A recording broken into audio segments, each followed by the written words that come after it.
بسم الله الرحمن الرحيم. الحمد لله رب العالمين، والصلاة والسلام على أشرف الأنبياء والمرسلين نبينا محمد وعلى آله وصحبه أجمعين وبعد. إخوة الكرام، আমাদের মূল আলোচনা চলছে ইমাম ইবনে কুদামা রাহিমাহুল্লাহ রচিত এবং শেখ মোহাম্মদ ইবনে সালেহ আল উসাইমিন রাহিমাহুল্লাহর ব্যাখ্যাকৃত লুমায়াতুল ইতিকাদ থেকে। আমরা সেখান থেকে আলোচনা করছিলাম ইসলামের চতুর্থ খলিফা আলী ইবনু আবি তালিব রাদিয়াল্লাহু আনহু সম্পর্কে, তার খিলাফা সম্পর্কে এবং খিলাফতের বিষয়, শুরার বিষয়ে এ প্রসঙ্গে আমরা আলোচনা করেছি। আলী রাদিয়াল্লাহু আনহুর খিলাফা সম্পর্কে যখন আমরা আলোচনা করতে যাই, সেখানে বেশ কিছু বিষয় থাকে। এর মধ্যে বিশেষ করে ইতিমধ্যে যে বিষয়টি আলোচনা হয়েছে সেটা হলো যে তিনি কিভাবে খলিফা মনোনীত হলেন, এবং এর সাথে আনুষঙ্গিক আরও কিছু বিষয় আলোচনা হয়েছে আলহামদুলিল্লাহ। যে বিষয়গুলো থেকে যায় যে আলী রাদিয়াল্লাহু আনহুর খিলাফতের সময় বেশ কিছু বিশৃঙ্খলা মুসলিম উম্মার মধ্যে দেখা দেয়। সেই বিশৃঙ্খলাগুলোর কারণ নিয়ে ইনশাআল্লাহ আমরা সংক্ষিপ্তভাবে আলোচনা করব, সেটা আসবে পরে। এবং সেই বিশৃঙ্খলার মধ্যে অন্যতম বিশৃঙ্খলার একটা আহ, যে বাহ্যিক যে বিশৃঙ্খলাটা বেশ বিরাট আকার ধারণ করেছিল, তন্মধ্যে একটা ছিল জামালের যুদ্ধ, আর একটা ছিল সিফিনের যুদ্ধ। তো এই যুদ্ধগুলো কখন কিভাবে সংগঠিত হয়, এর পিছনে কারণ কি ছিল, সে বিষয়গুলো নিয়ে ইনশাআল্লাহ আমরা সংক্ষিপ্তভাবে আলোচনা করব। আজকের আলোচ্য বিষয় হচ্ছে যে প্রথমত, যেমন গত সপ্তাহে আমরা আলোচনা করেছি যে আবু বকর সিদ্দিক রাদিয়াল্লাহু আনহুর খিলাফত গ্রহণের সময়ে কিছু মতবিরোধ দেখা দিয়েছিল সাহাবায়ে কেরামদের মধ্যে। আনসারী সাহাবায়ে কেরাম যারা ছিলেন, তারা প্রথম দিকে তারা চাইছিলেন যে তাদের মধ্য থেকে একজন খলিফা হবেন, এবং মুহাজিরুন যারা, তারা চেয়েছিলেন যে কুরাইশের মধ্য থেকে একজন হবেন। তো শেষ পর্যন্ত আল্লাহ আজ্জা ওয়া জাল তাদের সবাইকে ঐক্যবদ্ধ করেছিলেন আবু বকর রাদিয়াল্লাহু আনহুকে খলিফা মনোনয়নের উপরে, যে সবাই ঐক্যবদ্ধভাবে তাকে খলিফা মেনে নিয়েছিলেন। তো ওইখানে আহ, প্রথম দিকে সাদ ইবনে উবাদা রাদিয়াল্লাহু আনহু, যিনি আনসারী সাহাবায়ে কেরামদের মধ্যে তাদের প্রধান ছিলেন, তো প্রথম দিকে তিনি আবু বকর সিদ্দিক রাদিয়াল্লাহু আনহুর কাছে বায়আ দেননি। অনুরূপভাবে আরও কিছু সাহাবায়ে কেরাম, গুটি কয়েকজন সাহাবায়ে কেরাম প্রথম দিকে বায়আত দেননি, যদিও তারা শেষের দিকে বায়আ দিয়েছেন। এবং সাদ ইবনে উবাদা রাদিয়াল্লাহু আনহু সম্পর্কে এই যে অনেক ইতিহাস বিকৃতিকারী যারা আছে, তারা অনেক বাজে কথা বলেছে যে তিনি আহ কখনো আবু বকর সিদ্দিক রাদিয়াল্লাহু আনহুর কাছে বায়াত দেননি, খলিফা হিসাবে তাকে মেনে নেননি। কিন্তু এরকম যে বর্ণনা, বিশেষ করে ইবনু কুতাইবা থেকে তার উদ্ধৃতি দিয়ে যে বর্ণনাগুলো পাওয়া যায়, এগুলো আসলে বানোয়াট, ভিত্তিহীন এবং মিথ্যা বর্ণনা। এ বিষয়ে সবচেয়ে বিশুদ্ধ যে বর্ণনা পাওয়া যায় যে সাদ ইবনে উবাদা রাদিয়াল্লাহু আনহু যখন আবু বকর সিদ্দিক রাদিয়াল্লাহু আনহু উপস্থিত সবাইকে রাসূলুল্লাহ সাল্লাল্লাহু আলাইহি ওয়াসাল্লামের এই হাদিসটি স্মরণ করিয়ে দিলেন যে আল আইম্মাতু মিন কুরাইশ, যে কুরাইশ থেকে ইমাম হবেন, কারণ তারা হচ্ছেন আরবের শ্রেষ্ঠ লোক। তো এইটুকু শোনার পরে সাদ ইবনে উবাদা রাদিয়াল্লাহু আনহু তিনি আবু বকর সিদ্দিক রাদিয়াল্লাহু আনহুকে খলিফা হিসাবে মেনে নিয়েছিলেন, এবং তার থেকে এই কথাটিও বর্ণিত আছে যে তিনি তখন বলেছেন, আনতুমুল উমারা ওয়া নাহনুল উজারা। আবু বকর সিদ্দিক রাদিয়াল্লাহু আনহুকে উদ্দেশ্য করে বলছিলেন যে আপনারা হচ্ছেন আমির আর আমরা হচ্ছে আপনাদের মন্ত্রী বা সহযোগী। তো এই যে বর্ণনা, এই বর্ণনা ইবনে খুতাইবার উদ্ধৃতি দিয়ে যে বর্ণনাটুকু আছে যে তিনি আবু বকর সিদ্দিক রাদিয়াল্লাহু আনহুকে খলিফা হিসাবে মেনে নিতে অস্বীকৃতি জানিয়েছেন, এই যে বর্ণনা, এটা ডাহা, মিথ্যা, বানোয়াট। তো আর এই যে বর্ণনাটা যে তিনি এই কথা বলেছেন যে আনতুমুল উমারা ওয়া নাহনুল উজারা, এই বর্ণনাধারাটা অনেক স্ট্রং এবং গ্রহণযোগ্য। সুতরাং সাহাবায়ে কেরামদের সম্পর্কে আমাদের ভুল ধারণা পোষণ করার কোনো কারণ নেই। বেশিরভাগ ক্ষেত্রে দেখা যায় যে ইসলামের ইতিহাসের বিকৃতি ঘটছে যুগে যুগে। এটা উদ্দেশ্যমূলকভাবে ইসলামকে কলুষিত করার জন্য, এবং সাহাবায়ে কেরামদের ক্ষেত্রে বিশেষ করে তাদেরকে উম্মতের চোখে কলুষিত করার জন্য, যাতে উম্মাহ সাহাবায়ে কেরামকে ঘৃণার দৃষ্টিতে দেখে। এই প্রচেষ্টা আসলে ইসলামের শুরু থেকেই ছিল, এবং এটা আজ অবধি আছে এবং থাকবে। কারণ সাহাবায়ে কেরাম রিদওয়ানুল্লাহি আলাইহিম আজমাইন, তারা হচ্ছেন রাসূলুল্লাহ সাল্লাল্লাহু আলাইহি ওয়াসাল্লাম পর্যন্ত উম্মাহকে পৌঁছে দেওয়ার জন্য সবচেয়ে একমাত্র স্ট্রং ব্রিজ। কোরআন এবং সুন্নাহর সম্পর্কে উম্মত সঠিকভাবে জানতে হলে সাহাবায়ে কেরামদেরকে উপেক্ষা করে, তাদেরকে বাদ দিয়ে জানার কোনো উপায় নেই। সে কারণে যুগে যুগে সাহাবায়ে কেরামদের সম্পর্কে বিষোদাগার করা, তাদের সম্পর্কে এমন সব মন্তব্য করা যাতে করে জাতি তাদের প্রতি ঘৃণা পোষণ করে, এরকম অপচেষ্টা আগেও ছিল, এখনও আছে, এবং হয়তো এগুলা থাকবে। কিন্তু এসব বিষয়ে উম্মতে মুসলিমাকে অবশ্যই সতর্ক এবং সাবধান থাকতে হবে, নতুবা মুসলিম নামধারী অনেকেই হয়তো নিজের দিন সম্পর্কে, নিজের ইসলাম সম্পর্কে সে সন্দিহান হয়ে পড়বে। নাসআলুল্লাহ আল আফিয়া। তো এই গেল আসলে আবু বকর সিদ্দিক রাদিয়াল্লাহু আনহুর সময়ে একজন, এই যে বিশেষ করে একজন সাহাবীর কথা বললাম, তাকে নিয়ে যে বিভিন্ন ধরনের কুৎসা রটনা হয়েছিল। অনুরূপভাবে আলী রাদিয়াল্লাহু আনহুর সময়ও বা তার খিলাফত নিয়ে, এবং যারা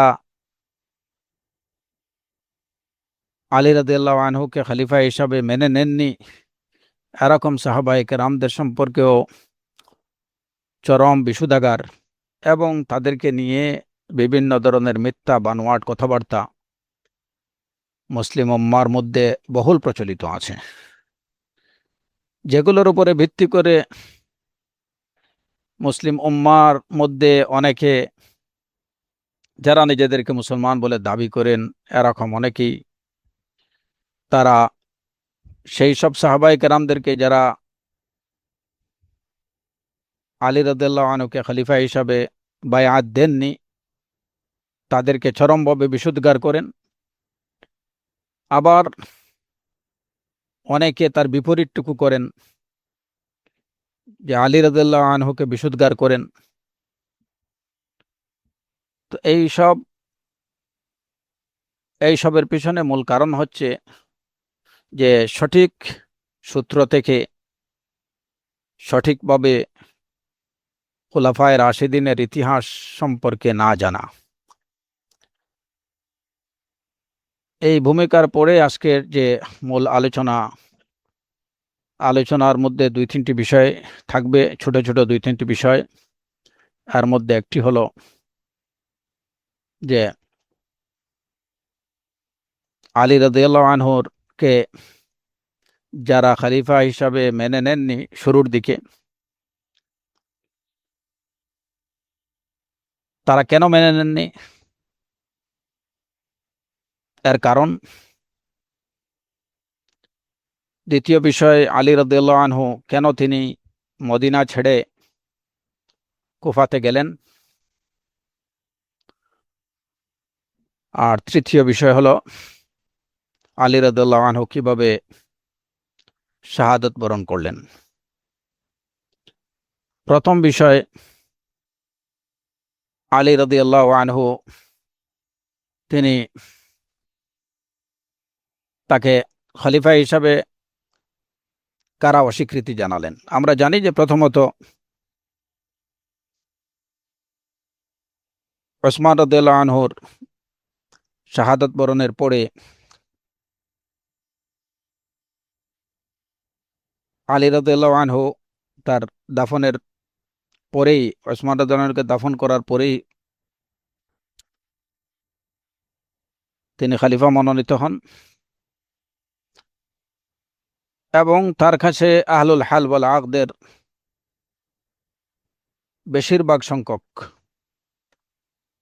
লোক তাকে বায়াত দেন, যাদের মধ্যে ছিলেন তালহা, জুবাইর, সাদ ইবনে আবি ওয়াক্কাস, সাঈদ ইবনে যায়েদ, আম্মার ইবনে ইয়াসির, উসামা ইবনে যায়েদ, সাহল ইবনে হুনাইফ, আবু আইয়ুব আল আনসারি, মুহাম্মদ ইবনে মাসলামা, যায়েদ ইবনে সাবিত, খুজাইমা ইবনে সাবিত। উল্লেখযোগ্য এ সমস্ত মুহাজির এবং আনসার সাহাবায়ে কেরামরা ছিলেন যারা তাকে বায়াত দিয়েছিলেন। এবং এছাড়াও মদিনাতে আরো অন্যান্য যে সকল সাহাবায়ে কেরামরা ছিলেন তারাও তাকে বায়াত দিয়েছিলেন এবং পরবর্তীতে অন্যান্য জায়গায় যখন চিঠি লিখে পাঠানো হলো তখন তারাও এটাকে সমর্থন দিয়েছেন অন্যরা। তো যে কারণে আলী রাদিয়াল্লাহু আনহুর খলিফা মনোনীত হওয়াটা এটা ছিল আহলুল হাল ওয়াল আকদ এবং সর্বস্তরের জনতার সম্মতিতেই। আমরা যখন সর্বস্তরের জনতার সর্বসম্মতিক্রমে কথাটা বলি, এর অর্থ এইটুকু না যে ১০০-র মধ্যে ১০০ জনই কি করবেন, সম্মতি দেবেন। আহলুল হাল ওয়াল আকদের উল্লেখযোগ্য সংখ্যক যারা সেখানে উপস্থিত ছিলেন এবং সাধারণ জনতার বেশিরভাগ, সব সময় এক্সেপশন ২-৪ জন, ৮-১০ জন, তারা বায়াত দেয়া থেকে বিরত থাকতে পারেন। কিন্তু এইভাবে যদি গুটি কিছু লোক, সামান্য সংখ্যক লোক যদি কাউকে বায়াত না দেন, আহলুল হাল ওয়াল আকদের বেশিরভাগ যদি বায়াত দিয়ে দেন এবং সাধারণ জনতার বেশিরভাগ যদি তাকে মেনে নেয়, তাহলে তিনি শরীয়তের দৃষ্টিতে শরীয়ত সম্মতভাবে খলিফা মনোনীত হবেন। এতে এ বিষয়ে আর কোনো প্রশ্ন থাকবে না। ১০০ জনের মধ্যে ১০০ জনকেই বায়াত দিতে হবে, এটা কিন্তু খলিফা হওয়ার জন্য শর্ত না, যেটা আমরা আগেও আলোচনা করেছি।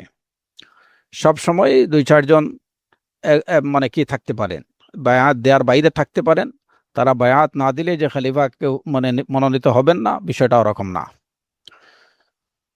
এবং না দেয়াটাও এটা মূলত দোষের কিছু না, যদি পরবর্তীতে খলিফা হিসাবে তিনি যেসব অর্ডিন্যান্সগুলো জারি করবেন,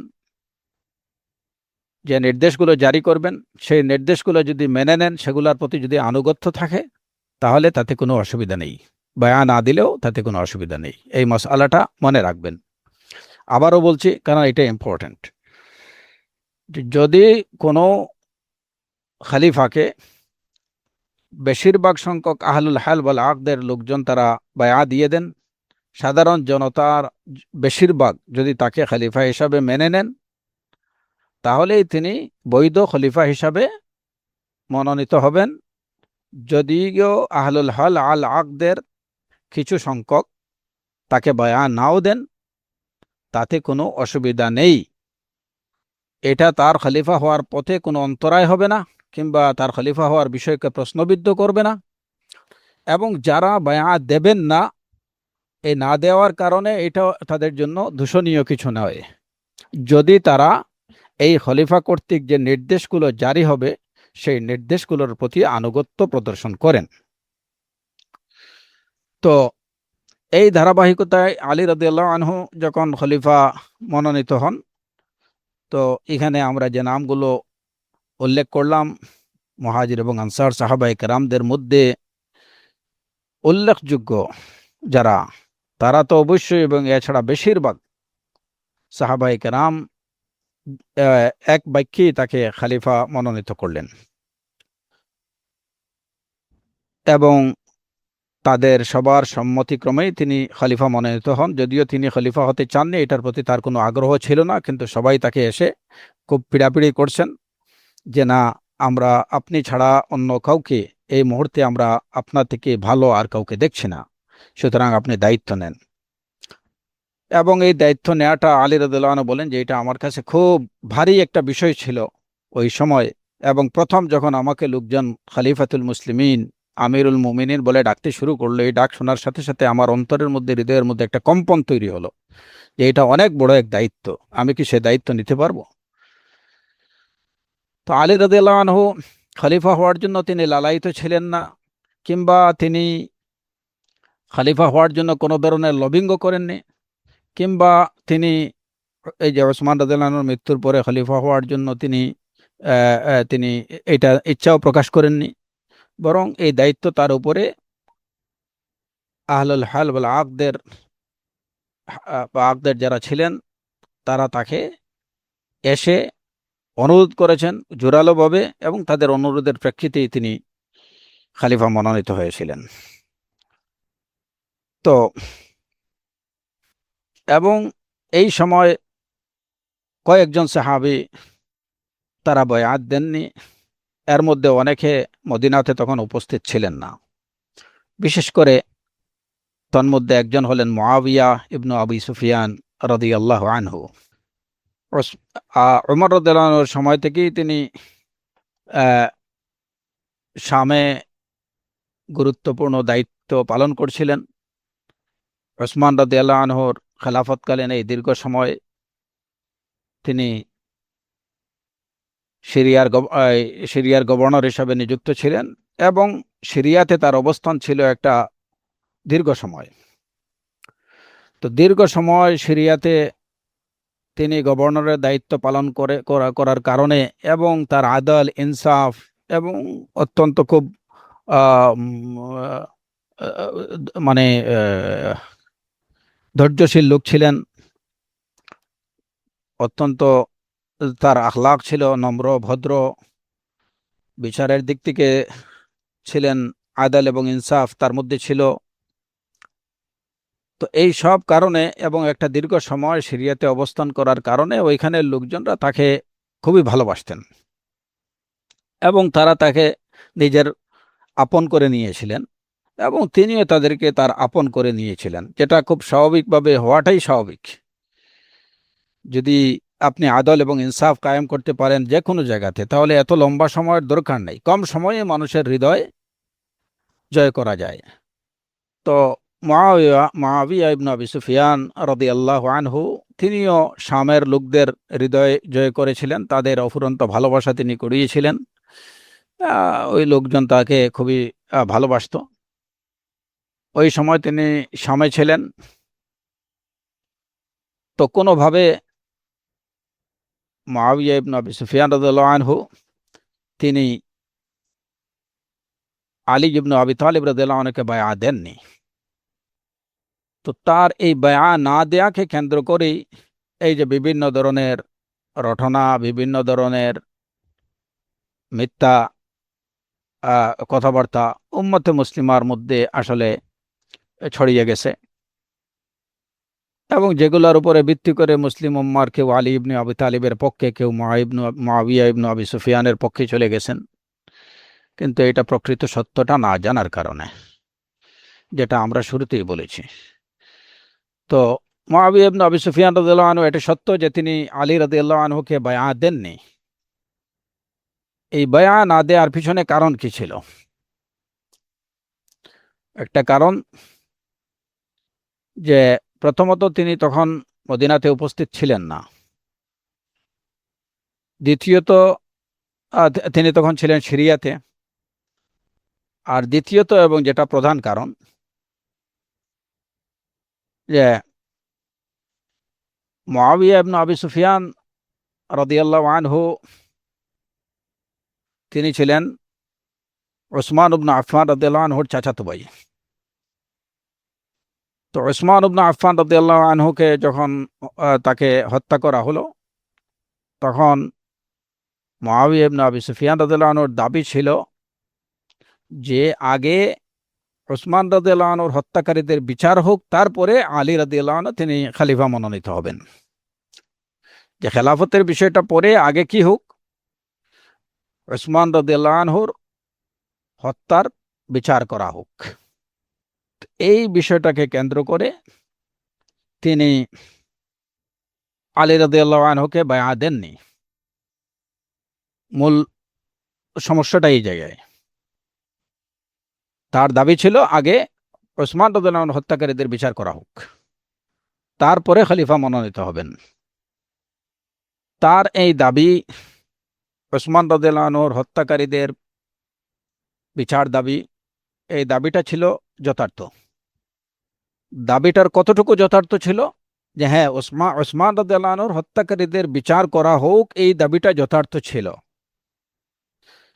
কারণ কোরআনে কারীমে আল্লাহ আযজা ওয়া জাল্লা বলছেন, ওমান কুতিলা মাজলুমান ফাকাদ জাআলনা লিওয়ালিয়িহি সুলতানা। কাউকে যদি অন্যায়ভাবে হত্যা করা হয়, তাহলে তার ওলি যারা, তার পরবর্তী অভিভাবক যারা, তাদের জন্য ফাকাদ জাআলনা লিওয়ালিয়িহি সুলতানা, তার ওলিদের জন্য আমি সুলতান বা তাদের এই দাবি রেখেছি যে হত্যাকারীদের বিচারের সম্মুখীন করার। হত্যাকারীদের বিচার দাবির অধিকার আমি তার ওলিদেরকে দিয়েছি। ফাকাদ জাআলনা লিওয়ালিয়িহি সুলতানা ফালা ইউসরিফ ফিল কাতল।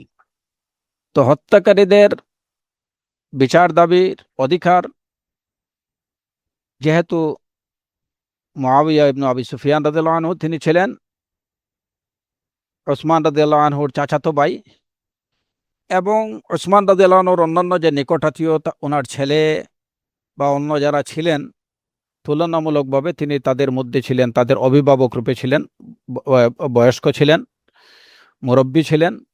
সুতরাং তার পক্ষ থেকে দাবি উঠানোটাই ছিল স্বাভাবিক। কারণ এখানে প্রশ্ন আসতে পারে যে ওসমান রাদিয়াল্লাহু আনহুর ছেলে তো এই হত্যার দাবি উঠাতে পারতেন, তো তাদেরকে রেখে চাচাতো ভাই দাবি উঠালেন কেন? গোষ্ঠীর মধ্যে যিনি বড় থাকেন, সাধারণত কথা তিনিই বলেন, দাবি তিনিই উঠান, যে কোনো বিষয়ে প্রথমত তিনি উদ্যোগ নেন। তো সেই হিসাবে যে মুআবিয়া ইবনে আবি সুফিয়ান রাদিয়াল্লাহু আনহু তিনি দাবি উত্থাপন করলেন যে আগে আমার চাচাতো ভাইয়ের হত্যার বিচার হোক, তারপরে খেলাফতের বিষয়। এইখানে যে মুআবিয়া ইবনে আবি সুফিয়ান রাদিয়াল্লাহু আনহুর দাবিটা সঠিক ছিল, কিন্তু দাবির কখন করতে হবে বা দাবির যে প্রসেসটা, সেই প্রসেসে তিনি ভুল করেছিলেন। একদম শর্টকাটভাবে আমি বিষয়টা বলছি আপনাদেরকে। দাবির যে পদ্ধতি, সেই দাবির পদ্ধতির মধ্যে ভুল ছিল। দাবি সঠিক ছিল, পদ্ধতি ভুল ছিল। কিভাবে? যে আপনি যখন কোনো হত্যাকারীর বিচার চাইবেন, তাহলে অবশ্যই লিগ্যাল অথরিটির কাছে চাইবেন। তো আগে তো লিগ্যাল অথরিটি ঠিক হবে। আপনি আগে খলিফা, এই দাবিটা কার কাছে উঠাবেন? খলিফার কাছে। হত্যাকারীদের বিচার করার দায়িত্ব কার? গভর্নমেন্টের, খলিফার। তো আগে তো আপনি খলিফা মেনে নেবেন, তারপরে আপনি তার কাছে দাবি পেশ করবেন। নাকি আপনি আগে মানে যখন আমরা কোনো বিচার চাই, কারো কাছে বিচার চাই, কাউকে একজনকে বিচারক তো আমাদের মানতে হবে, বা তার বিচারের প্রতি আমাদের সন্তুষ্টি থাকতে হবে, বিচারক হিসেবে তার প্রতি সন্তুষ্টি থাকতে হবে। তো এখন আপনি বিচারের দাবি করলেন কিন্তু বিচারক মানলেন না। তো মুআবিয়া ইবনে আবি সুফিয়ান রাদিয়াল্লাহু আনহুর ওনার যে করণীয় যেটা ছিল, যে উনি আলী রাদিয়াল্লাহু আনহুকে প্রথমে খলিফা মেনে নেবেন, তারপরে তার এই দাবি উত্থাপন করবেন যে আমার চাচাতো ভাইয়ের বিচার বা উসমান রাদিয়াল্লাহু আনহুর হত্যাকারীদের বিচার করা হোক। তো এই জায়গায় দৃষ্টিগত মানে এটা একটা ভুল ছিল, ইজতিহাদি ভুল ছিল। ওনার কথা ছিল যে ওসমান রাদিয়াল্লাহু আনহু হত্যাকারীরা এরা তো প্রকাশ্যে ঘুরে বেড়াচ্ছে এবং তারা তো এখন এখানে আরেকটা বিষয় আছে যে মুআবিয়া ইবনে আবি সুফিয়ান রাদিয়াল্লাহু আনহুর মতো একজন সাহাবী যিনি কাতিবুল ওয়াহী ছিলেন এবং আরো অনেক গুণে গুণান্বিত ছিলেন, তিনি কি এই বিষয়টা জানতেন না যে আগে দাবি উত্থাপন করতে হবে খলিফার কাছে, আগে খলিফা মানতে হবে? তো এই জায়গাতেও কথা হলো যে কেন তিনি সেটা মানে সেটা করেননি। এর কারণ কিছু শাক এবং কিছু শুবহাত তার মনে ছিল, এবং সবই ছিল আল্লাহ আযজা ওয়া জাল্লার ফয়সালা। যে মুআবিয়া ইবনে আবি সুফিয়ান রাদিয়াল্লাহু আনহুর প্রথম দিকে তার একটা সন্দেহ ছিল যে যারা ওসমান রাদিয়াল্লাহু আনহুকে হত্যা করেছে তাদের সাথে হয়তো আলী রাদিয়াল্লাহু আনহুর একটা সম্পর্ক বা কোনো আতাত আছে। প্রথম দিকে এই কথাগুলো প্রত্যেকটা ওয়ার্ড মনে রাখবেন, নতুবা আবার বিভ্রান্তি তৈরি হবে। এইটা প্রথম দিকে মুআবিয়া ইবনে আবি সুফিয়ান রাদিয়াল্লাহু আনহুর মনের মধ্যে এরকম একটা শাক বা একটা সন্দেহ ছিল যে যারা উসমান রাদিয়াল্লাহু আনহুকে হত্যা করেছে তাদের সাথে আলী রাদিয়াল্লাহু আনহুর একটা সম্পর্ক আছে, কিংবা একটা মানে ওই তলে তলে একটা আতাত আছে, এরকম কিছু হতে পারে। তো যেহেতু এই ধারণাটা তার মধ্যে প্রথম দিকে খুবই প্রবল ছিল, যে কারণে তিনি মনে করছেন যে এই হত্যাকাণ্ডের সাথে পরোক্ষভাবেই হোক, যে ব্যক্তির হয়তো কোনো লিঙ্ক থাকতে পারে, আবার দেখা যাচ্ছে যে যারা হত্যা করছে তারা তার চোখের সামনেই ঘুরে বেড়াচ্ছে, তিনি কোনো অ্যাকশন নিচ্ছেন না বা তাদের বিচারের কোনো উদ্যোগ তিনি গ্রহণ করছেন না, তখন তার মনে এই সন্দেহটা আরেকটু প্রবল হয়ে যায়। কিংবা ওদের বিরুদ্ধে, ওই হত্যাকারীদের বিরুদ্ধে তিনি প্রকাশ্যে কোনো কিছু বলছেন না যে আমি এদের বিচার করব, এদেরকে বিচারের আওতায় আনবো, এরকম কোনো কিছু বলছেন না। তখন মুআবিয়া ইবনে আবি সুফিয়ান রাদিয়াল্লাহু আনহুর মনের মধ্যে সেই সন্দেহটা আরেকটু প্রবল হয়, এবং তখন তার এই যে এই কিটা আসে যে হয়তো যেহেতু তিনি তার কার্যক্রমগুলো এরকম, তিনি প্রকাশ্যে এদের বিরুদ্ধে কিছু বলছেন না, এদেরকে বিচারের আওতায় আনছেন না, হ্যাঁ, এবং তারা তার আশেপাশে ঘুরে বেড়াচ্ছে এবং অনেকে তার খুব পাশেই আছে, কাছেই আছে, হয়তো এদের সাথে তার কোনো লিঙ্ক আছে। সুতরাং হত্যাকারীদের সাথে যার লিঙ্ক আছে তাকে খলিফা হিসাবে আমি কিভাবে মেনে নিতে পারি? এই ছিল মুট মাঠ এই যে শুরুর দিকে মুআবিয়া ইবনে আবু সুফিয়ান রাদিয়াল্লাহু আনহুকে মনের মধ্যে এই সন্দেহগুলো শুরুর দিকে ছিল। কিন্তু এই ধারণাটা তার বিশেষ করে দ্বিতীয় ধারণা যে হত্যাকারীদের সাথে আলী রাদিয়াল্লাহু আনহুর কোনো সম্পর্ক ছিল বা এই হত্যার সাথে পরোক্ষভাবে তিনি সমর্থন করেছেন, এই সন্দেহটা তার অন্তর থেকে সম্পূর্ণরূপে দূর হয়ে যায় বিশুদ্ধ বর্ণনা দ্বারা। এ সম্পর্কে বর্ণিত যে বিভিন্ন আসারগুলো আমরা পাই, যে বর্ণনাগুলো আমরা পাই, সেগুলো থেকে সুস্পষ্টভাবে প্রমাণিত হয় যে পরবর্তীতে এই ধারণা তার অন্তর থেকে একদম পরিষ্কার হয়ে যায় যে না, এই ঘটনার সাথে আলী রাদিয়াল্লাহু আনহুর কোনো সম্পৃক্ততা নেই। তখন তার দাবি একটাই ছিল যে আলী রাদিয়াল্লাহু আনহু প্রথমে যেন কি করেন, ওসমান রাদিয়াল্লাহু আনহুর হত্যাকারীদের বিচার করেন। এই পয়েন্টেই তিনি আটকাইছিলেন বায়াত দেয়া থেকে, যে ওসমান রাদিয়াল্লাহু আনহু হত্যাকারীদের বিচার করা হোক, আলী রাদিয়াল্লাহু আনহু প্রথমে তাদের বিচার করুন, তাদের বিচার হয়ে গেলেই তিনি তাকে খলিফা হিসাবে বায়াত দেবেন। এখন আর আলী রাদিয়াল্লাহু আনহু মুআবিয়া রাদিয়াল্লাহু আনহুর সাথে তার এই যে বিবাদটা, এই বিবাদটা কোন জায়গায় ছিল? ঠিক ওই পয়েন্টেই। তার কথা ছিল যে আগে আপনি বায়া দেন, খলিফা হিসাবে মেনে নেন, এবং আমার পক্ষ থেকে খলিফা হিসাবে যে নির্দেশনাগুলো জারি করা হচ্ছে আপনি আপনার প্রদেশে অর্থাৎ সিরিয়াতে সেগুলো বাস্তবায়ন করুন। আপনার লোকজনকে আমার আদেশ নিষেধ মানে নির্দেশনাগুলো অনুসরণের জন্য আপনি বলুন। যখন মুআবিয়া ইবনে আবি সুফিয়ান রাদিয়াল্লাহু আনহু তিনি এই কাজটুকু করতে অস্বীকৃতি জানালেন এবং বললেন যে আগে হত্যাকারীদের বিচার করা হোক, তারপরে সবকিছু হবে।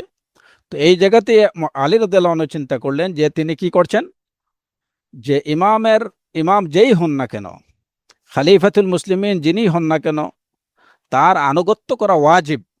যেহেতু মুআবিয়া রাদিয়াল্লাহু আনহু তিনি সেটা করছেন না, তিনি আনুগত্য করছেন না, সুতরাং এটা তিনি মুনকার কাজ করছেন। অতএব এখানেই বিবাদটা মুআবিয়া রাদিয়াল্লাহু আনহুর বিরুদ্ধে আলী রাদিয়াল্লাহু আনহু তিনি তার বিবাদটার মূল কারণ এটি।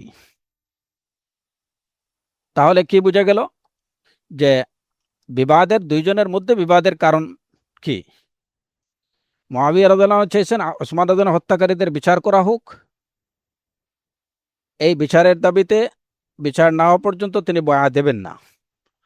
আর আলী রাদিয়াল্লাহু আনহুর কথা ছিল যে যেহেতু আমি খলিফাতুল মুসলিমিন, আমার নির্দেশগুলো পালন করা আপনার ওয়াজিব। আপনি সেই নির্দেশগুলো, হ্যাঁ আপনি খলিফা, ওই যে শুরুতে যে কথাটা কি বলছিলাম যে বয়া নাও দিতে পারেন, মুআবিয়া রাদিয়াল্লাহু আনহু বয়া দেননি, তাতে কিছু যায় আসে না। এতে মুআবিয়া রাদিয়াল্লাহু আনহুর তারও কিছু যায় আসে না, আলী রাদিয়াল্লাহু আনহুরও কোনো কিছু যায় আসে না। আলী রাদিয়াল্লাহু আনহু তিনি খলিফাতুল মুসলিমিন। কিন্তু মুআবিয়া রাদিয়াল্লাহু আনহুর করণীয় ছিল যে তিনি খলিফা হিসেবে আলী রাদিয়াল্লাহু আনহু থেকে যে নির্দেশনাগুলো আসে সেই নির্দেশনাগুলো বাস্তবায়ন করা, জনগণের মধ্যে সেই নির্দেশনাগুলো বাস্তবায়ন করা এবং এই নির্দেশনাগুলো মানার জন্য জনগণকে উদ্বুদ্ধ করা। তিনি নিজেও সেটা অনুসরণ করবেন প্রাদেশিক গভর্নর হিসাবে এবং জনগণকেও সেটা বলবেন। কিন্তু তিনি সেটা করেননি। ওই না করার পিছনে ওই কারণ যে আগে বিচার হোক। আপনি বিচার করলেন না, হত্যাকারীদের বিচার করলেন না, তো এখানে যেখানে আল্লাহ আযজা ওয়া জাল্লা এই রাইট দিছেন আমাকে, ওলি হিসাবে আমি সেই বিচারের দাবি করতে পারি এবং খলিফা হিসাবে আপনার কাজ হলো অন্যায়ের বিচার করা, তা আপনি আগে সেটা করেন। সেটা যদি না করেন তাহলে আমি আপনার আনুগত্য কিভাবে করব? এই যে মানে এটা হচ্ছে মানে ইজতিহাদি একটা ভুল ছিল মুআবিয়া রাদিয়াল্লাহু আনহুর। আর আলী রাদিয়াল্লাহু আনহুর কথা ছিল যে যেহেতু আপনি আনুগত্য করছেন না, সুতরাং আপনার বিরুদ্ধে শাস্তিমূলক ব্যবস্থা নেয়া, এটা আমার করণীয়, এই রাইট আমার আছে। তো আলী রাদিয়াল্লাহু আনহু মুআবিয়া রাদিয়াল্লাহু আনহুর বিরুদ্ধে শাস্তিগত ব্যবস্থা নেয়া, এটাকে শরীয়তসম্মত তিনি মনে করছেন এবং এটাই শরীয়তসম্মত ছিল, শাস্তিমূলক ব্যবস্থা গ্রহণ করা। তাকে সিরিয়ার গভর্নর থেকে তিনি কি করেন, পদচ্যুত করেন। কিন্তু মুআবিয়া রাদিয়াল্লাহু আনহু যেহেতু দীর্ঘদিন সিরিয়াতে তার একটা অবস্থান তৈরি হয়ে গিয়েছিল জনগণের মধ্যে, জনগণ তাকে নিজের আপন করে নিয়েছিল, তো যেই কারণে মুআবিয়া রাদিয়াল্লাহু আনহু তিনি চিন্তা করছেন যে যেহেতু এখানের মেজরিটি জনগণ মানুষ আমাকে ভালোবাসছে, আমাকে তারা গভর্নর হিসাবে পেয়ে খুশি, আমার বিরুদ্ধে কারো কোনো অভিযোগ নেই, জনগণ আমাকে ছাড়তে চাচ্ছে না, সুতরাং আমার এই যে পদচ্যুতির বা যে অর্ডার আসার পরেও থেকে যাওয়াটা, এটা শরিয়া বিরোধী হবে না, কারণ মানুষের কল্যাণের জন্যই তো আমরা সেটা করছি। এবং এখানে যদি এরকম হতো যে আমার বিরুদ্ধে জুলুম, অত্যাচার বা ন্যায় বিচারের পরিপন্থী কোনো কাজ আমি করছি বলে প্রমাণিত হতো, তাহলে অবশ্যই আমাকে পদচ্যুত করা এটা শরিয়াসম্মত হতো। কিন্তু যেহেতু আমার বিরুদ্ধে ওরকম কোনো অভিযোগ নেই যে আমি দিন বিরোধী বা শরিয়া বিরোধী কোনো কাজ করছি, তো সুতরাং আমাকে পদচ্যুতির যে অর্ডারটা, সেই অর্ডারটাকে অনুসরণ করা বা এটাকে মেনে নেয়া, এটা আমার জন্য আবশ্যকীয় না। এবং বিশেষ করে যেহেতু এখানকার জনগণ আমাকে চাচ্ছে, তো মুআবিয়া রাদিয়াল্লাহু আনহুর দৃষ্টিভঙ্গি ছিল ওইটা, যে এখানের জনগণ, যেহেতু সিরিয়ার জনগণ আমাকে চাচ্ছে, আমি তাদেরকে ছেড়ে যাই, এটা তারা মেনে নিতে পারছে না। ওই যে দীর্ঘদিনের একটা অবস্থান, এবং তার সব মিলিয়ে মুআবিয়া রাদিয়াল্লাহু আনহু অত্যন্ত নম্রভদ্র লোক ছিলেন। আখলাকের দিক থেকে, আমলের দিক থেকে, বিচার ফয়সালার দিক থেকে, সব দিক থেকেই। তো ওনার দৃষ্টিভঙ্গি এই জায়গায় যে যেহেতু এখানে জনগণ আমাকে ছাড়তে চাচ্ছে না, তারা আমাকে ভালোবাসছে, আর আমাকে পদচ্যুত করার পিছনে কোনো গ্রহণযোগ্য কারণ নেই, সুতরাং তিনি যতই আমাকে পদচ্যুত করার নির্দেশ জারি করুন না কেন, আমি এখানেই আছি। আমার থেকে যাওয়াটা এটা শরিয়া পরিপন্থী হবে না। এটা ছিল মুআবিয়া রাদিয়াল্লাহু আনহুর দৃষ্টিভঙ্গি। আর আলী রাদিয়াল্লাহু আনহুর কথা হলো যে আপনার সবকিছুই ঠিক আছে, কোনো অসুবিধা নেই, কিন্তু খলিফাতুল মুসলিমিন হিসাবে আমি আপনাকে এখান থেকে সরে আসতে নির্দেশ দিছি, আপনি সরে আসুন। আপনি অত্যন্ত ভালো, সবই ঠিক আছে, কোনো কমপ্লেন নেই, কিন্তু যখন খলিফাতুল মুসলিমিনের পক্ষ থেকে অর্ডার জারি করা হবে তখন সেটাকে মেনে নেয়া, এটা হচ্ছে তার কাজ, গভর্নরের কাজ। তো আলী রাদিয়াল্লাহু দৃষ্টিভঙ্গি ছিল যে আমার এই নির্দেশ ভায়োলেটের মাধ্যমে মুআবিয়া রাদিয়াল্লাহু আনহু যে যে কাজ করছেন, সেই কাজের কারণে তার বিরুদ্ধে শাস্তিমূলক ব্যবস্থা নেওয়াটা এটা আমার জন্য শরিয়া সম্মত এবং আমার জন্য ওয়াজিব। তো মুআবিয়া রাদিয়াল্লাহু আনহু আলী আলী রাদিয়াল্লাহু আনহু মুআবিয়া রাদিয়াল্লাহু আনহুর বিরুদ্ধে যে ব্যবস্থা, তার বিরুদ্ধে যে এই যে যুদ্ধ করা, তার বিরুদ্ধে যুদ্ধ করা যে সিদ্ধান্ত নিয়েছিলেন, এই সিদ্ধান্তটা এই কারণে ছিল না যে মুআবিয়া রাদিয়াল্লাহু আনহু আলী রাদিয়াল্লাহু আনহুর কাছে বায়াত দেননি, এই কারণে না। এই বিষয়টাই এখানে আমি স্পষ্ট করতে চাচ্ছি, দুইটা বিষয়। আলী রাদিয়াল্লাহু আনহু মুআবিয়া রাদিয়াল্লাহু আনহুর বিরুদ্ধে যে যুদ্ধ ঘোষণা করছিলেন, সেই যুদ্ধ ঘোষণার পিছনে কারণ এইটা ছিল না যে মুআবিয়া তাকে বায়াত দেননি। কারণ আমরা আগেই বলেছি যে বায়াত দিলেও কোনো অসুবিধা নেই, না দিলেও কোনো অসুবিধা নেই। তিনি যদি দেননি তাতে কোনো অসুবিধা নেই, ছিল না। তাহলে অসুবিধাটা কোন জায়গায় ছিল? নির্দেশ, খলিফাতুল মুসলিমিনের নির্দেশ ভায়োলেট করা, এটাই ছিল অসুবিধা। এইটার কারণে তার বিরুদ্ধে কেতাল করছিলেন, যুদ্ধ করেছিলেন। আর মুআবিয়া রাদিয়াল্লাহু আনহু তিনিও আলী রাদিয়াল্লাহু আনহুর বিরুদ্ধে যে যুদ্ধ করেছিলেন, সেই যুদ্ধের পিছনে কারণ কি ছিল? কারণটা আদৌ এটা ছিল না যে তিনি নিজে খলিফা হতে চাইছেন, বরং বিশুদ্ধ বর্ণনাগুলো দ্বারা এই বিষয়টা সুস্পষ্টভাবে প্রমাণিত যে মুআবিয়া রাদিয়াল্লাহু আনহু এটা স্বীকার করতেন যে আলী রাদিয়াল্লাহু আনহু আহাক্কু বিল খিলাফা, যে উসমান রাদিয়াল্লাহু আনহুর পরে খেলাফতের সবচেয়ে যোগ্য ব্যক্তি, খাইরু খালকিল্লাহি আলাল আরদ, ওই সময়ে সবচেয়ে উত্তম ব্যক্তি ছিলেন আলী, খেলাফতের সবচেয়ে যোগ্য ব্যক্তি ছিলেন আলী। এ বিষয়ে মুআবিয়া রাদিয়াল্লাহু আনহুর কোনো ডাউট ছিল না। তিনি নিজে যে খলিফা হতে চাইছেন এই কারণে বায়াত দেননি, সেটাও আদৌ না। তিনি এই বিষয়গুলো স্বীকার করতেন যে হ্যাঁ, অবশ্যই আলী খলিফা হওয়ার সবচেয়ে যোগ্য ব্যক্তি, অত্যন্ত উত্তম ব্যক্তি, কোনো ডাউট নেই। কিন্তু ওনার কথা হলো যে আপনি আমার আত্মীয়ের হত্যার বিচার করুন, এবং তিনি তো সাধারণ কোনো আত্মীয় না,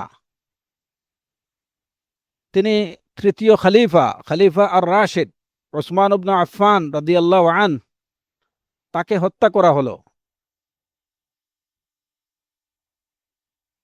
তিনি তখন খলিফাতুল মুসলিমিন, একজন খলিফাতুল মুসলিমিনকে হত্যা করা হলো, আগে আপনি তার বিচার করুন। আর এই দাবি উত্থাপনের রাইট আমার আছে, এই অধিকার পাওয়ার অধিকার আমার আছে, আপনি আগে সেটা করুন। কেন সেটা করছেন না? এই মুআবিয়া রাদিয়াল্লাহু আনহুর দৃষ্টিভঙ্গি ছিল এই জায়গায় যে যেহেতু আলী রাদিয়াল্লাহু আনহু হত্যাকারীদের বিচার করছেন না, যে রাইট কোরআন এবং সুন্নাহ তাকে দিয়েছে, এই অধিকার থেকে তাকে বঞ্চিত করা হচ্ছে, সুতরাং সেই দাবি নিয়ে তিনি, ইসলামের দেয়া সেই অধিকার নিয়ে তিনি যুদ্ধ করতে পারেন।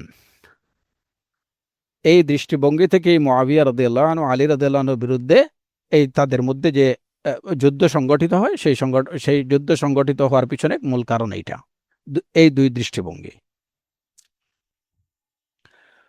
তো আমরা আহলুস সুন্নাহ ওয়াল জামায়াতের আকীদাটা অবশ্যই এটা থাকতে হবে যে মুআবিয়া রাদিয়াল্লাহু আনহু তিনি আলী রাদিয়াল্লাহু আনহুর বিরুদ্ধে খেলাফতের জন্য, খলিফা হওয়ার জন্য যুদ্ধ করেননি। আর আলী রাদিয়াল্লাহু আনহু মুআবিয়া রাদিয়াল্লাহু আনহুর বিরুদ্ধে এই কারণে যুদ্ধ করেননি যে মুআবিয়া তাকে বায়আ দেননি। এই আকীদাটা অবশ্যই সুস্পষ্ট থাকতে হবে। তো মুআবিয়া রাদিয়াল্লাহু আনহু কখনো আলী রাদিয়াল্লাহু আনহুর যে তার খলিফা হওয়ার যোগ্যতা নিয়ে কোনো প্রশ্ন তুলেননি, কিন্তু তার এই ইজতিহাদ বা তার এই দৃষ্টিভঙ্গিটা ছিল ভুল। তার উচিত ছিল যে আপনি প্রথমে খলিফার দাবি উত্থাপন করবেন তো হাকিমের কাছে। বিচার কার কাছে চাইবেন? আপনি বিচার চাইলেন আবার আপনি ফয়সালা করে দিলেন, এটা তো হতে পারে না। আপনার কাজ হচ্ছে খলিফাতুল মুসলিমিনের কাছে দাবি উপস্থাপন করা, তিনি সেই বিচার করবেন। আমরা ওই বিষয়গুলোতে পরে যাচ্ছি যে কেন আলী রাদিয়াল্লাহু আনহু উসমান রাদিয়াল্লাহু আনহুর হত্যাকারীদের বিচার ওই সময় করেননি, বা এই বিচারে কেন তিনি বিলম্ব করলেন। এই বিষয় নিয়ে ইনশাআল্লাহ পরে আলোচনা হবে বিইজনিল্লাহ তাআলা। তো যখন এই যে বিষয়গুলোর প্রমাণ আমরা পাই বিভিন্ন বর্ণনা থেকে, যেমন আল বিদায়া ওয়ান নিহায়াতে ইমাম ইবনে কাসির রাহিমাহুল্লাহ রচিত এই যে বিদায়া ওয়ান নিহায়াতে একটা বর্ণনা আছে যে যখন আলী রাদিয়াল্লাহু আনহু খলিফা মনোনীত হলেন, বায়াত সম্পন্ন হওয়ার পরে তার কাছে তালহা, জুবাইর এবং অন্যান্য বড় বড় সাহাবায়ে কেরাম রিদওয়ানুল্লাহি আলাইহিম আজমাইন তারা গিয়ে হাজির হলেন, এবং তারাও এই দাবি উপস্থাপন করলেন যে আপনি এবার ওসমান রাদিয়াল্লাহু আনহুর হত্যাকারীদের বিচার করুন। তখন আলী রাদিয়াল্লাহু আনহু তিনি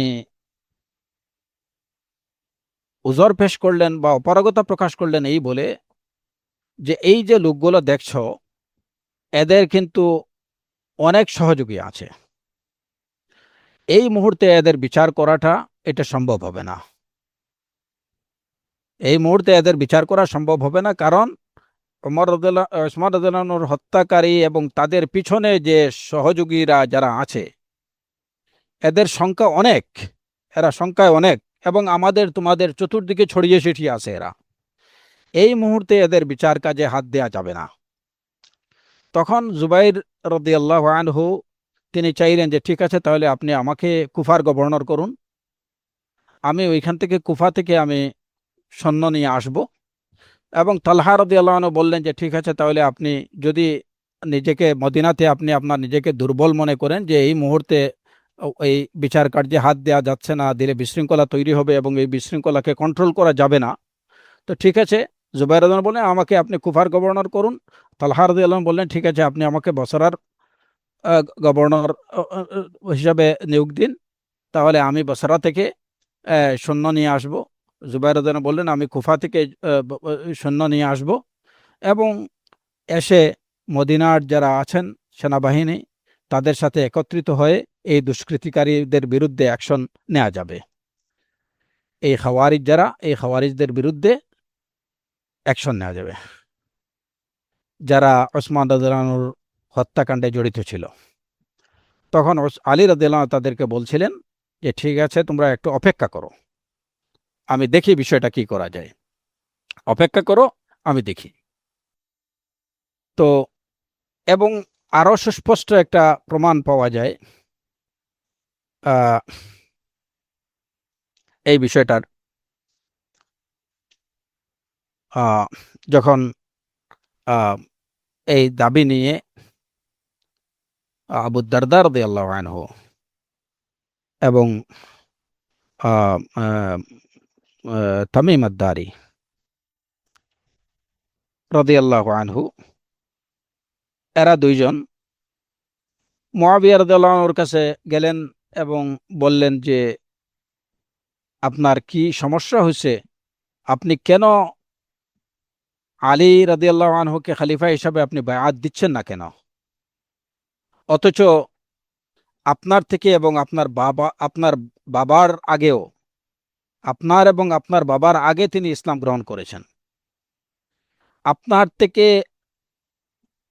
অনেক বেশি মর্যাদাপূর্ণ এবং রাসূলুল্লাহ সাল্লাল্লাহু আলাইহি ওয়াসাল্লামের অত্যন্ত প্রিয় সাহাবী আলী, রাদিয়াল্লাহু আনহু, এবং এই সময়ে তার থেকে উত্তম ব্যক্তি, উত্তম লোক আর কেউ নাই, তাহলে আপনি কেন তাকে বায়াত দিচ্ছেন না? তখন মুআবিয়া ইবনে আবি সুফিয়ান রাদিয়াল্লাহু আনহু তাদেরকে বললেন যে তুমি যা বলেছো, তোমরা দুইজনে যা বলেছো সব ঠিক। তিনি খলিফা হওয়ার অত্যন্ত যোগ্য ব্যক্তি, অত্যন্ত উত্তম ব্যক্তি, রাসূল সাল্লাল্লাহু আলাইহি ওয়াসাল্লামের করিব, এবং তিনি ইসলামেও আমার থেকে অগ্রজ, আমার থেকে অনেক আগে তিনি ইসলাম গ্রহণ করেছেন। আমি আমার একটা দাবি, ইসলামের তৃতীয় খলিফা ওসমান ইবনে আফফানের হত্যাকারীদের বিচার দাবি করছি। তিনি এই বিচারটা কেন করছেন না? হত্যাকারীদের, অন্যায়ভাবে হত্যাকারীদের বিচার করা এটা কি শরীয়তের নির্দেশ না? তাহলে তিনি এটা কেন করছেন না? আমাকে তো ইসলাম এই অধিকার দিয়েছে এই দাবি উত্থাপন করার। ওমান কুতিলা মাজলুমান ফাকাদ জাআলনা লিওয়ালিয়িহি সুলতানা। আমি সেই দাবি উপস্থাপন করছি, তিনি সেটা করছেন না কেন? তো এই কথা শোনার পরে তামিম আদ-দারি রাদিয়াল্লাহু আনহু এবং আবু দারদা রাদিয়াল্লাহু আনহু, তারা আফওয়ান তামিম আদ-দারি না, আবু উমামা রাদিয়াল্লাহু আনহু এবং আবু দারদা রাদিয়াল্লাহু আনহু, তারা দুইজন আলী রাদিয়াল্লাহু আনহুর কাছে আসলেন এবং তারা এই কথাগুলো বললেন যে কেন আপনি বিচার করছেন না? তখন আলী রাদিয়াল্লাহু আনহু ঘর থেকে বের হয়ে তাদেরকে ইশারা করে দেখালেন যে এই দেখো, এই যে লোকগুলো আছে, এত সব লোককে তোমরা কিভাবে সামাল দেবা বলো? তো আশেপাশে কিছু লোক যখন এই কথাবার্তাগুলো শুনছিল, তখন তারা সমস্বরে বলে উঠলো যে আমরা সবাই উসমান রাদিয়াল্লাহু আনহুর হত্যাকাণ্ডে জড়িত ছিলাম, পারলে আমাদের বিচার করো।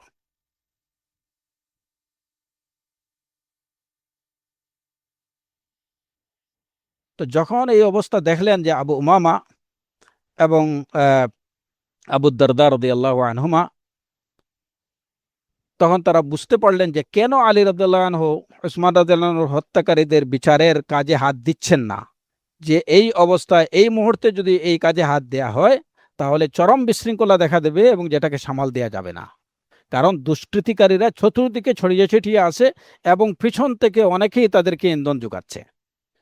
তো আলী রাদিয়াল্লাহু উদ্দেশ্য ছিল এটাই, যে পরিস্থিতিটা একটু শান্ত হোক, সবকিছু একটু কন্ট্রোলে আসুক, তারপরে আমি এই কাজে হাত দেব। এটাই ছিল আলী রাদিয়াল্লাহু আনহুর উদ্দেশ্য। এবং তিনি ওই যখনই এই প্রশ্ন নিয়ে তার কাছে সাহাবায়ে কেরামের অনেকে আসছেন, তখন তিনি এইটুকু তাদেরকে বলছেন। তো আবু উমামা এবং আবু দারদা রাদিয়াল্লাহু আনহুমা, ওনারা যখন আলী রাদিয়াল্লাহু জব পেলেন এবং বাইরে বের হয়ে যখন এই কথাগুলো মানুষের মধ্যে শুনতে পেলেন যে সবাই সমস্যায়, যে আমরা সবাই উসমানের হত্যাকারী, পারলে বিচার করো, তখন ওনারা বাস্তবতা বুঝতে পারলেন এবং তখনই কিন্তু তারা দুইজনে নিজেদের গড়ে অবস্থান করলেন এবং কারো পক্ষ আর অবলম্বন করলেন না, না আলী রাদিয়াল্লাহু আনহুর পক্ষে, না মুআবিয়া ইবনে আবি সুফিয়ান রাদিয়াল্লাহু আনহুর পক্ষে। এবং এটি হচ্ছে নির্দেশনা আহলে সুন্নাহ ওয়াল জামায়াতের এবং সালাফে সালেহিনের মানহাজ এটি, যে যখন ফিতনা চলে আসবে, রাসূলুল্লাহ সাল্লাল্লাহু আলাইহি সাল্লামের নির্দেশনা এটি, যে যখন ফিতনা দেখবে, তখন তুমি কি করো, তোমার ঘরে বসে থাকো, সুন্নাহকে আঁকড়ে ধরো, তোমার ঘরে বসে থাকো, কোনো পক্ষ অবলম্বন করার দরকার নাই, ফিতনা থেকে নিজেকে রক্ষা করো। দুই দিকেই ফিতনা। মুআবিয়া রাদিয়াল্লাহু আনহু যদি তার পক্ষ অবলম্বন করা হয় সেটাও ফিতনা, আলী রাদিয়াল্লাহু আনহুর পক্ষ যদি অবলম্বন করা হয় সেটাও ফিতনা। সুতরাং দুই পক্ষই মুসলিমিন এবং তাদের মধ্যে এই সংঘাত, সেই সংঘাতে নিজেকে জড়ানো থেকে দূরে রাখা, এটাই হচ্ছে সবচেয়ে নিরাপদ ওয়ে। তো ওনারা দুইজনই এর পরে কারো পক্ষ অবলম্বন করেননি এবং নিজ নিজ ঘরে তারা অবস্থান করতে শুরু করলেন। তো এবং এরকম আরো বিশুদ্ধ এই বর্ণনাগুলো কিন্তু, আমি যেগুলো বলছি এগুলো অবশ্যই বিশুদ্ধ এবং গ্রহণযোগ্য বর্ণনা।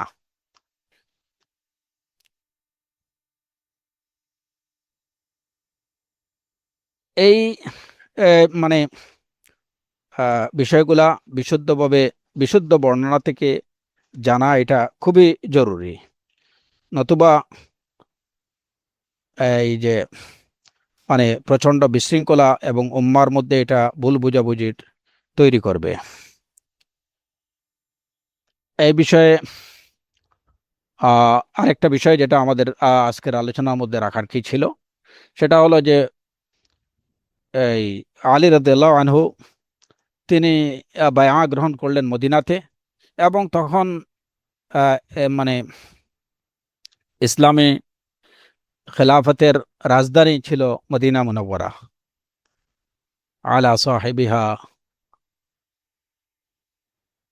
আলফা আলফা সালাত ওয়া সালামা। তো ইসলামী খেলাফতের কেন্দ্রবিন্দু ছিল মদিনা মুনাওয়ারা, এবং এটা রাসূলুল্লাহ সাল্লাল্লাহু আলাইহি ওয়াসাল্লামের সময় থেকে রাসূল সাল্লাল্লাহু আলাইহি ওয়াসাল্লাম ও তার যাবতীয় কার্যক্রম পরিচালনা করছেন মদিনা থেকে। আবু বকর সিদ্দিক রাদিয়াল্লাহু আনহুর সময়ও খেলাফতের রাজধানী ছিল মদিনা মুনাওয়ারা, ওমর রাদিয়াল্লাহু আনহুর সময়ের তাই, এবং ওসমান ইবনে আফফান রাদিয়াল্লাহু আনহুর সময় তাই ছিল। আলী রাদিয়াল্লাহু আনহু তিনিও বায়আ গ্রহণ করলেন, মানে খলিফা মনোনীত হলেন যখন, তখনও তিনি মদিনাতেই অবস্থান করছিলেন। কিন্তু এরপরে তিনি মদিনা ছেড়ে কুফাতে চলে যান। কেন তিনি কুফাতে চলে গেলেন? যখন তিনি কুফাতে যেতে চাইলেন, কুফাতে যাওয়ার পিছনে তার কয়েকটা কারণ ছিল।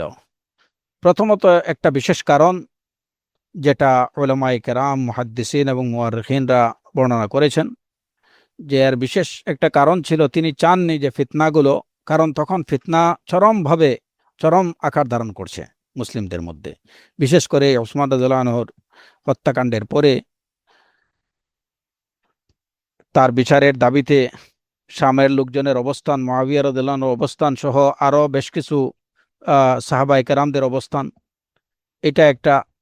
দ্বিতীয় ছিল এই সুবাদে খাওয়ারিজদের কার্যক্রম, খারেজি কার্যক্রমগুলা, এইগুলো পুরা খেলাফতটাকে অশান্ত এবং বিশৃঙ্খল করে তুলেছিল, মানে ফিতনা তখন চরমে। তো আলী রাদিয়াল্লাহু আনহু চাননি যে যেখানে রাসূলুল্লাহ সাল্লাল্লাহু আলাইহি ওয়াসাল্লামের কবর, সেই মদিনাতে এই ফিতনাগুলো আসুক। কারণ খলিফা হিসাবে তিনি যদি মদিনাতে অবস্থান করেন, তাহলে এই যে সব দাঙ্গা হাঙ্গামা সবকিছু এখানেই হবে, এই জায়গাটাকে কেন্দ্র, মানে তাকে কেন্দ্র করে। তো তিনি চাননি যে মদিনা অশান্ত হয়ে উঠুক, মদিনা শান্ত থাকুক, এটাই ছিল তার উদ্দেশ্য। যে কারণে তিনি মদিনা ছেড়ে কুফাতে চলে যান, যে ওইখানে চলে গেলে লোকজন স্বাভাবিকভাবে ওইখানে আসবে, বিভিন্ন দাবি দেওয়া বা যাই হোক ওইখানে হবে, মদিনা তার শান্ত থাকবে। এটা ছিল তার একটা অন্যতম উদ্দেশ্য মদিনা থেকে বের হয়ে যাওয়ার।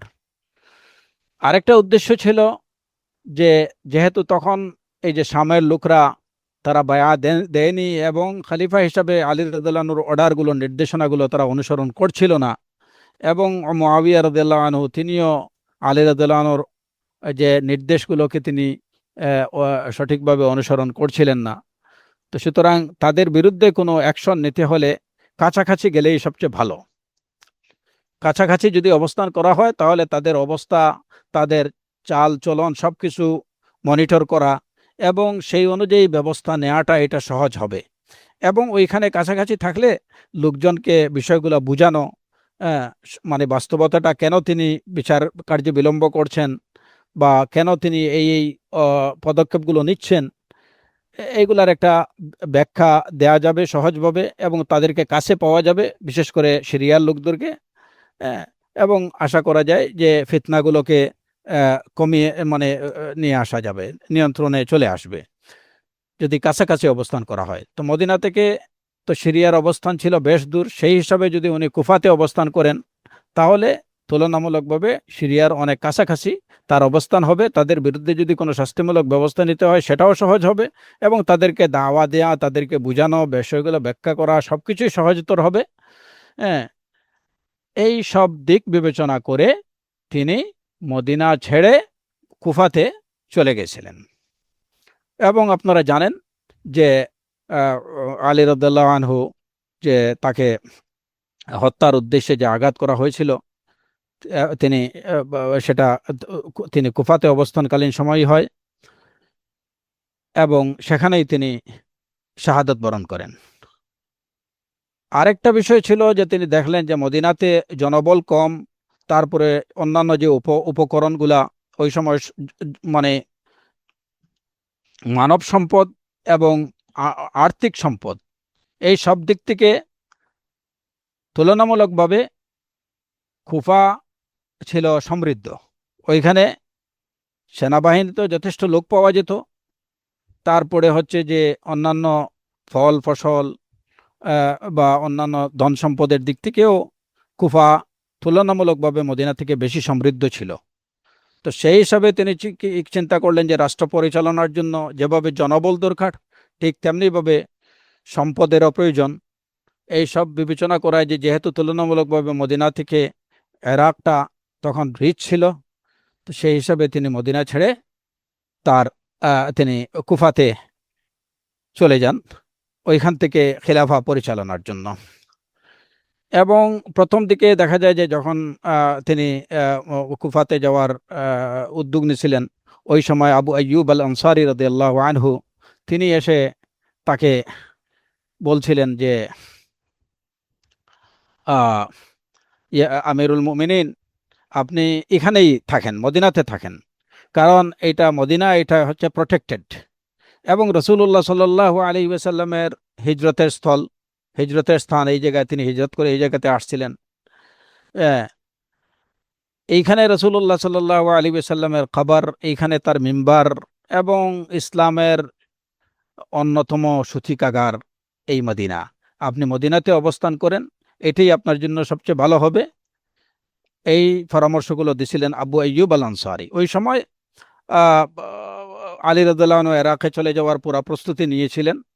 তো যখন আবু আইয়ুব আল আনসারী রাদিয়াল্লাহু আনহু এসে এই পরামর্শগুলো দিলেন, তখন সাথে সাথে আলী রাদিয়াল্লাহু আনহু তার সিদ্ধান্ত পরিবর্তন করলেন এবং তিনি তখন থেকে গেলেন মদিনাতে। কিন্তু পরবর্তীতে আবার সেই অদ্ভুত পরিস্থিতি যখন দেখা দিল এবং তিনি দেখলেন যে না, আসলে ফিতনাগুলো মদিনাতে চলে আসতেছে, এবং সার্বিক বিবেচনায় যে ওই যে আগে যে বিষয়গুলো বললাম, সেই বিষয়গুলো বিবেচনায় তার জন্য ইরাকে চলে যাওয়াটাই এটা উত্তম হবে। তখন তিনি ইরাকে চলে যান এবং পরবর্তী যে ঘটনাগুলো, সেই ঘটনাগুলো ইরাকেই সংঘটিত হয়। এবং ইনশাআল্লাহ আমরা আগামী পর্বগুলোতে আল্লাহ আযজা ওয়া জাল্লা যদি তৌফিক দেন, তাহলে আলী রাদিয়াল্লাহু আনহুর হত্যাকাণ্ড কিভাবে সংগঠিত হয়েছিল, কারা সংগঠিত করেছিল, এই বিষয় নিয়ে আলোচনা করব ইনশাআল্লাহ। এবং পাশাপাশি মুআবিয়া রাদিয়াল্লাহু আনহুর সাথে তার যে দ্বন্দ্বগুলো, জামাল এবং সিফিনের যুদ্ধগুলো, এটা কেন কিভাবে সংগঠিত হয়েছিল, সেই ঘটনাগুলো সংক্ষিপ্তভাবে ইনশাআল্লাহ আমরা পরবর্তী পর্বগুলোতে আলোচনার আশা পোষণ করছি, যদি আল্লাহ আযজা ওয়া জাল্লা তৌফিক দেন। আজকে আমরা এই পর্যন্তই রাখছি। আল্লাহ সুবহানাহু ওয়া তাআলা আমাদেরকে আমাদের দ্বীনের বিষয়গুলো সঠিকভাবে জানার এবং বুঝার তৌফিক দিন, এবং ইসলামের নামে যে কোনো অপব্যাখ্যা থেকে এবং ইসলামের নামে যত সব কুৎসা রটনা করা হয়েছে, সেই বিষয়গুলো থেকে আমাদের সতর্ক এবং সাবধান থাকার তৌফিক দান করুন, আমরা যেন ষড়যন্ত্রকারীদের ফাঁদে পা না দিই। এবং দেখা যাবে যে অনেক সময় এমনভাবে বিষয়গুলো উপস্থাপন করা হয়েছে যে বিভিন্ন মানে অবিশ্বস্ত অনেকগুলা সোর্সের নাম উল্লেখ করে এই ধরনের, এই যে বিশেষ করে ইতিহাসের ক্ষেত্রে, ইসলামের ইতিহাসের ক্ষেত্রে আননোন সোর্স থেকে আজে বাজে অনেকগুলো কথা মুসলিম উম্মার মধ্যে প্রচার এবং প্রসার করা হয়, যেগুলোতে সাধারণ মুসলমান অনেক সময় দ্বিধাদ্বন্দ্বে পতিত হওয়া এটা খুবই স্বাভাবিক হয়ে যেতে পারে। তো এই ক্ষেত্রে আমাদের করণীয় হলো যে আমরা সবসময় ইসলামের সর্ববিষয়, শুধু ইতিহাসের বিষয় না, ইসলামের দ্বীনের প্রত্যেকটা বিষয়ে যেন আমরা যেখান থেকে জ্ঞান নেব, জানার চেষ্টা করব, সেটা যেন বিশ্বস্ত সূত্র হয়। বিশ্বস্ত সূত্র থেকেই দিনের বিষয়গুলো আমাদের জানতে হবে এবং সেই অনুযায়ী এগুলা অনুসরণ করতে হবে। নতুবা নিজে প্রতারিত হওয়ার, দিনের বিষয়ে পথভ্রষ্ট হওয়ার সম্ভাবনা থাকবে। নাসআলুল্লাহ সুবহানাহু ওয়া তাআলা আত-তাওফীক ওয়াস-সাদাদ ওয়া আখিরু দাওয়ানা আনিল হামদুলিল্লাহি রাব্বিল আলামিন। ওয়াসসালামু আলাইকুম ওয়া রাহমাতুল্লাহ।